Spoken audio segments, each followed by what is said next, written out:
Kita lanjutkan kembali Bang Dul. Lanjutkan. Tadi belum selesai. Iya. Kawan wartawan kita. Silakan, Katin. Memang ada. Ya, dari dana BOS itu kan ada. Nah, tapi kenyataannya di lapangan terkadang kan katanya kurang. Nah, jadi sehingga nanti murid nanti kan bisa membeli atau fotokopi kan biaya lagi. Nah, semestinya kan dana BOS itu cukup untuk buku teks pelajaran tadi. Itu yang kita lihat di dalam peraturan menteri tadi nomor 37 tahun 2010. Nah, itu mungkin yang saya tahu. Oke. Bang Dul, kita beralih lagi Bang Dul, mungkin dari orang tua murid yang kebetulan pengacara juga. Silakan Pak Topik. Pak Topik, seorang advokat juga ini pernah jadi komite sekolah ya. Apa yang temuan saudara, mumpung nanti akan dibahas oleh Diknas ya. Silakan Bung Topik. Salam. Jadi mungkin ini apa yang disampaikan Bung Dul. Saya pernah jadi komite sekolah, bahwa di sekolah itu banyak pungutan, antara lain daftar ulang dipungut dengan biaya sekian. Misalnya SMA ya, untuk 2014 itu 500.000 daftar ulang. Betul-betul Pak, ada Itu fakta ya. Saya meneliti, itu fakta. Mau bukti saya buktikan. Itu daftar ulang ya, yang yang dasar hukumnya nggak jelas. Di sekolah itu, komite sekolah juga murid baru dikenakan biaya sekian, beli laptop, beli komputer. Ada itu ya. Nah, itu fakta. Nanti sumbangan lapangannya sudah ada, duitnya mungkin masuk kantong. Pernah kepala sekolah ya, Fakta ya. pernah kepala sekolah itu nggak tahu saya pengacara. Saya bilang, Bapak mau saya kadukan ya, Bapak ini korupsi. Saya ini pengacara Pak. Jadi sampean itu kalau mungut jangan asal kebersamaan komite sekolah, jangan. Lihat dulu kemampuan. Hal lain, makanya itu pertama dasar hukum daftar ulang. Kemudian dijelaskan teman tadi dari wartawan, dari saudara Hatim, dana BOS itu dikemanakan sih? Tapi dana BOS itu kan ada untuk ini. Nyatanya murid dikenakan bayar atau beli buku lagi. Itu fakta di lapangan. Kemudian Ibu Ratna juga sebagai pendidik tadi mengatakan begini, itu apa yang disampaikan itu benar. Jadi banyak korupsinya daripada tidak. Ya. Kalau mau dituntut itu jelas. Di perguruan tinggi juga begitu. Dia daftar ulang ada yang 5 juta sumbangan katanya. Khususnya misalnya di Unlam ya. Unlam sudah lulus itu ada belangko khusus. Berapa nyumbang? Pak, Anda jadi orang tua siswa Anak saya ada kuliah di Unlam. yang di SMP, SD nggak ada. Yang di SMA saya punya keponakan. Yang di SD saya punya keponakan. Terus ada bermasalah nggak? Ini ada. Saya pernah sampaikan itu. Tapi karena saya, Pak jangan Pak ini Pak. Ya, antara lain salah satu SMA pinggiran. Padahal itu SMA-nya berprestasi. Ya. Kemudian lagi dalam daftar ulang ini nggak bisa, atau kan ranking sekarang sistem penerimaan. Enggak, ini opini atau fakta? Fakta. Saya buktikan. Saya bicara sini fakta. Ya. Apa yang saya sampaikan mungkin rekan lain setelah saya ini ada menyampaikan fakta ini. Fakta ya Pak ya? Fakta. Kita orang hukum berdasarkan fakta. Di sekolah mana itu Pak? Salah satu SMA pinggiran di Banjarmasin. Ya, saya tidak sebutkan itu. Kalau disebutkan masalah ya? Kasihan dia. Ya. Ya lanjut. Nah sampai hari ini kepala sekolahnya kalau saya telepon aja, waduh Pak Topik katanya. Nah kalau kita bicara masalah aturan, banyak penyimpangan. Maka saya pertanyakan begini, ini kan kita ada sumbangan, kok harus beli apa? Ini guru honor, ini kan sekolah negeri saya bilang, bukan sekolah swasta. Kalau swasta dikasih sumbangan itu wajar dong, karena tidak ada subsidi dari pemerintah. Tapi pemerintah kok kenapa demikian? Nah hal inilah saya katakan bahwa pendidikan itu mahal. Kalau nggak punya uang jangan bakalan anaknya sekolah tinggi-tinggi. Ya, rendah aja maksud bapak itu. itu fakta. Sama dalam hal penerimaan mahasiswa baru atau siswa baru. Tahu itu sistem ranking. Datang nanti anggota DPR, maaf loh, yang anggota DPR sini ya, main memo. Ya. Anaknya kita katakan pas-pasan nilainya. Padahal dia nomor 1 ini diterima. Saya bisa buktikan itu. Kan kasihan. Ada yang ranking kadang-kadang 0, sekian, nggak bisa masuk. Katanya kan Pak. Ini nggak katanya, pasti. Ya. Kalau masalah mahal apa enggak Pak perguruan tinggi? Jadi perguruan tinggi juga demikian, termasuk di Unlam. Mahal itu. Itu kata kawan-kawan Unlam yang di belakang enggak tadi. Itu Dia kata mahasiswa. mereka. Dia nggak tahu kan saya punya anak juga di Unlam pendidikan. Ya, itu bohong. Oh jadi nanti kita konfirmasi. Ya kan. Kemudian ada di salah satu fakultas ya. Jangan ini sudah jadi calon jadi sarjana. Untuk konsultasi aja kelulusan susah. Kayak pejabat tinggi negara aja didapat. Siapa Pak? Salah satu di fakultas ini pendidikan. Siapa, dosen atau siapa? Salah satu pembimbing dan mereka juga punya kedudukan. Dosen maksudnya. Dosen. Saya punya kok keponakan. Datang. Saya bilang mana? Ayo dengan saya. Nyatanya dosennya kelar nggak bisa. Bu, saya bilang jangan begini Bu, kasihan mereka. Bapak pengacara sih, jadi mau Nah, kan? justru itulah jangan membedakan hanya pengacara. Orang lain yang nggak mampu ini loh. Jangan melihat pengacaranya, jangan. Karena kita kedudukan kita sama di depan hukum. Oke. Jadi tidak ada tidak ada perbedaan, sama.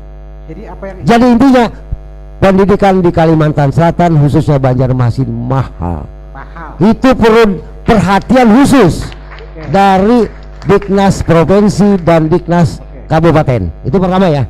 Yang kedua, saya minta juga kepada anggota dewan kota dan provinsi, perlu pengawasan.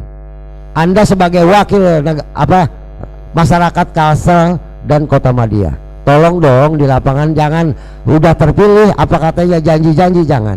Buktikan janji Anda. Oke, nanti Ya, saya kalau enggak coba-coba kami juga bisa aja suatu saat kami merongrong, tolong anggota dewan jangan janji melulu dong setelah selesai jadi anggota. Demikian, makasih. terima kasih. Kang Dul. Ini hadap-hadapan. Bisa pinjam apa? Pak, katanya mahal Pak. Silakan Pak.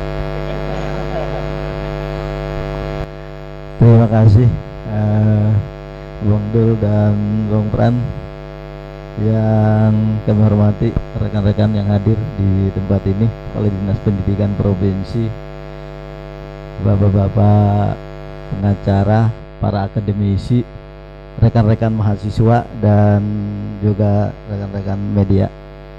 Yang pertama kami ingin sampaikan dulu bahwa biaya pendidikan itu tidak hanya biaya untuk proses belajar mengajar.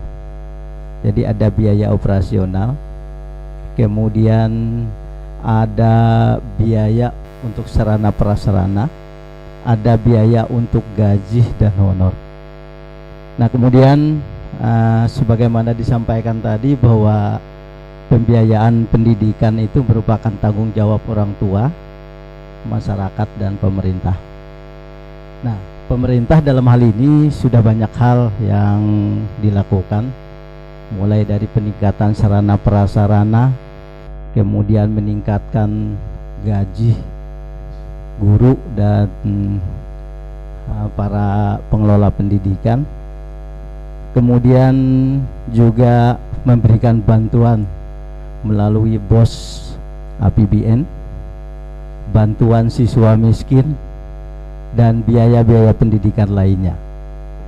Nah, pemerintah Kota Banjarmasin satu-satunya di Kalimantan Selatan mulai tahun 2009 itu sudah urgen dengan pendidikan ini, sudah berpartisipasi melalui APBD-nya mencanangkan apa yang dinamakan dengan BOS APBD Kota Banjarmasin, satu-satunya di Kalimantan Selatan yang sudah memberikan sharing BOS APBN, ada BOS APBD untuk SD dan SMP.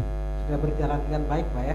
Ya, itu sudah menunjukkan bahwa pemerintah Kota Banjarmasin ini sudah perhatiannya terhadap pendidikan itu sudah cukup besar.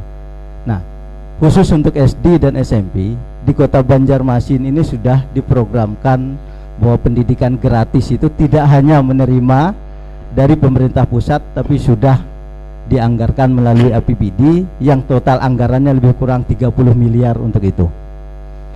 Kemudian di pendidikan PAUD juga dalam rangka karena PAUD di Kota Banjarmasin ini tikanya hanya 2 negeri, yaitu di Mula Warman dan Banjarmasin Timur. Guru-gurunya itu banyak yang non PNS, yang PNS-nya hanya berjumlah lebih kurang 180 orang. Nah, sehingga dari lebih kurang 2000 guru PAUD itu adalah guru honor, yang honornya lebih kurang antara 100 sampai 250 per bulan. Nah, pemerintah Kota Banjarmasin sudah menyiapkan dana untuk mereka itu mulai dari 100.000 dan sekarang sudah 200.000 per bulan. Jadi sudah setara dengan apa yang diberikan oleh yayasan untuk mereka. Nah, jadi perhatian pemerintah Kota Banjarmasin untuk meringankan beban masyarakat dalam biaya pendidikan ini sudah cukup bagus, dan itu menunjukkan bahwa kita sudah sesuai dengan tema ini bahwa pendidikan murah itu kata siapa. Nah, memang pendidikan itu tidak murah. Perlu kita ketahui bahwa asumsi biaya pendidikan itu untuk PAUD itu kisarannya antara 1 juta sampai 1.500.000 per tahun. Kemudian SDMI itu antara 1 juta sampai 1.500.000 sampai 2.500.000 per tahun. Kemudian SMP itu antara 2.500.000 sampai 3.500.000 per tahun. Kemudian SMA itu antara 3.500.000 sampai 4.500.000 per tahun.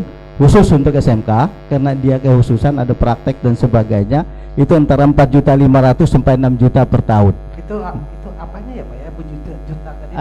Itu biaya per siswa per tahun, termasuk biaya untuk kepentingan buku, kepentingan operasional sekolah, jadi kepentingan negara membantu siswa itu per orang gitu Pak. Nah, itu nilai-nilai yang seharusnya dikeluarkan oleh siswa per tahun. Nah, pemerintah melalui BOS, melalui BSM dan sebagainya itu masih belum bisa mencukupi mencapai nilai rasio biaya pendidikan yang seperti itu. Nah, sehingga di dalam proses pendidikan kita sesuai dengan standar pendidikan, bahwa di standar pembiayaan, bahwa pembiayaan pendidikan itu masih diperbolehkan partisipasi masyarakat melalui komite sekolah. Nah, sehingga mungkin masih terjadi terutama di SLTA itu masih ada partisipasi masyarakat melalui komite sekolah untuk menutupi kekurangan-kekurangan biaya pendidikan yang dibantu oleh pemerintah tadi, baik itu sarananya, kemudian melalui BOS juga, kemudian melalui bantuan siswa miskin. Sekolah Pak, supaya pemirsa tahu, pemirsa Duta TV mengerti ini Pak, pemirsa ini masih ditarik ya Pak ya, ditarik dari orang tua siswa. Nah, kemudian perlu kita sampaikan bahwa pengertian ditarik itu kita perlu ada klaster bahwa di sekolah itu masih ada pembiayaan itu, tapi bagi siswa yang tidak mampu itu sudah kita instruksikan bahwa agar mereka menyampaikan itu ke sekolah. Bagi yang tidak mampu dan miskin, mereka akan dibebaskan dan akan mendapatkan beasiswa miskin dengan menunjukkan kartu BPJS. Yang kedua, mereka yang tidak mampu tetapi tidak memiliki kartu BPJS itu lapor ke sekolah bahwa mereka tidak mampu. Nanti tim di sekolah akan menyurvei rumah siswa itu, nanti dia akan mendapatkan pengurangan apakah 25%, 50% atau mungkin dibebaskan sama sekali. Dan itu sudah kita instruksikan di semua sekolah di Kota Banjarmasin ini akan memperlakukan itu. Kenapa ini kita sampaikan? Agar terjadi proses layanan pendidikan itu secara adil. Karena sesuai dengan undang-undang bahwa pasal 31 itu bahwa pendidikan itu adalah untuk milik masyarakat semuanya. Jadi tidak mengenal lapisan masyarakat seperti yang disampaikan tadi, bahwa memang pendidikan itu mahal, tapi dalam pemberlakuannya pemerintah saya rasa sudah cukup adil, termasuk pemerintah daerah Kota Banjarmasin dengan memberikan bantuan BOS APBD ini. Dan ini jadi sorotan nasional bahwa di Kalimantan Selatan sekalipun boleh teman-teman media cek ada nggak yang memberikan BOS APBD untuk memberikan keringanan biaya pendidikan. Jadi prinsipnya sekolah bisa menarik Pak ya? Partisipasi bahasanya. Iya, partisipasi itu dengan persetujuan komite. Jadi ini kan komite yang sekolah hanya bisa menyampaikan program-programnya di luar. Kemudian program-program itu mana yang bisa dikantor oleh BOS.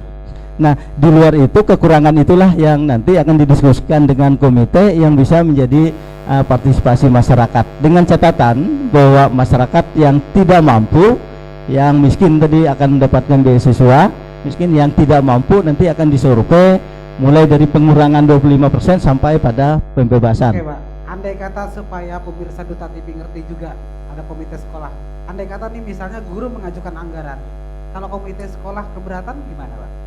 Nah, disitulah fungsi komite sekolah. Jadi kami sudah sampaikan dalam setiap rapat komite, fungsi komite sekolah adalah untuk menyetujui atau menolak program yang disampaikan. Sekiranya program itu real dan realistis untuk kepentingan siswa dan sekolah, itu komite bisa setuju. Tapi secara rasional, secara real menurut komite bahwa program itu tidak rasional, itu komite bisa menolak dan bisa menganulir komponen-komponen mana yang kira-kira tidak rasional untuk kepentingan proses pendidikan yang ada di sekolah. Nah, jadi itu hak komite sekolah untuk mengevaluasi program yang ada. Namanya juga rencana program anggaran sekolah atau RKS ya, jadi rencana kegiatan anggaran pendapatan sekolah. Jadi APBN aja bisa direvisi, apalagi itu RKS. Jadi mungkin demikian. Oke Pak, nanti kita lanjutkan kembali. Pemirsa Duta TV dimanapun Anda berada, Nelson Mandela pernah mengatakan pendidikan adalah senjata paling mematikan. Karena dengan itu Anda dapat mengubah dunia sekalipun. Kita rehat sejenak.